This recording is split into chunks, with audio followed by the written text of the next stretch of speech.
How to activate Barclays debit card online. Hello Barclays customers. Ready to activate your new debit card and start using it for your financial needs? You are in the right place. In this guide, we'll walk you through the simple steps to activate your Barclays debit card online hassle-free. So let's get started. Log into your Barclays online debit card account and locate the debit card activation section. Select the option to activate a new debit card. Here, you can enter your details from your new debit card. They are card number, expiration date, and CVV or CVC code.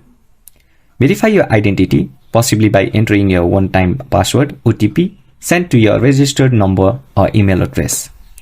Follow the on-screen instructions to complete the activation process, which may involve agreeing to the terms and conditions or confirming your identity as well. Once activated, you'll receive a confirmation on the Barclays online banking platform or via email or SMS. Test your debit card by making a small purchase or withdrawing cash from the ATM to ensure it's fully activated and ready to use. And this was everything you needed to know about activating Barclays debit card online account.